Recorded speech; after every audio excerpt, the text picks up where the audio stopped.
তোমার পেটে বাচ্চা বলে কি খেতে দিতে হবে? कौन है ये लोग? এই নাও কয়টা খোসা খাও।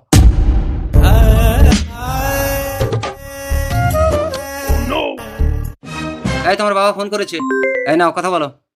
হ্যালো বাবা। জামাইয়ের হাতে কিছু ফল পাঠিয়েছিলাম, খেয়েছিস মা? হ্যাঁ হ্যাঁ বাবা, তোমার জামাই জোর করে খাইয়ে দিয়েছে। এই আমি পায়খানা যাবো, কলটা নিয়ে এক বালতি জল দেবে, চলো আমাকে। চলো যাচ্ছি। তুই এখন কি করছিস মা? এই যে আমি বাথরুমে যাব, তাই তোমার জামাই কল টেনে জল দিচ্ছে।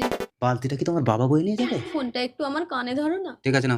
এই অবস্থায় তুই কোনো ভারী জিনিস টিনিস তুলছিস নাকি মা? না না, সামান্য ফোনটা ভারী বলে তাই তোমার জামাই হাতে দেয় না।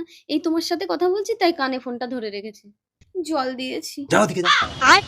না না, কিছু করতেই দেয় না। এই সাহেবের মতো ফোনে কথা বলছো, এগুলো কে দেবে? হ্যালো অভাগী, এই না তোমার বাবার সাথে কথা বলো। হ্যাঁ বাবা। জামাই কি তোকে মারধর করে? না না, আমার গায়ে রক্ত নেই বলে তাই তোমার জামাই নিজের শরীর থেকে আমাকে রক্ত দিল। সে তো দেখতেই পাচ্ছি কে কাকে রক্ত দিচ্ছে। বাবা বাবা, তুমি কোথায়? মাথাটা উঁচু করে দেখ মা, তোকে কটা দিনের জন্য নিতে এসেছিলাম, কিন্তু চল তোকে আমি একেবারে নিয়ে চলে যাব রে মা। না না, আমার বউকে আমি যেতে দেবো না। বউ, এই নাও তোমার শাখা। এবার তো তুমি আর আমাকে আটকাতে পারবে না। অভাগী তুমি শাখা খুলে দিচ্ছ? ঠিক আছে, তাহলে তোমার সন্তানকেও আমার পরিচয় দেবে না। তোমার পরিচয় আমার সন্তানকে দেবো না, কিন্তু একদিন বাঁচার জন্য তুমি আমার সন্তানের পরিচয় ভিক্ষা চাইবে। চল মা, চলো বাবা। যা যা।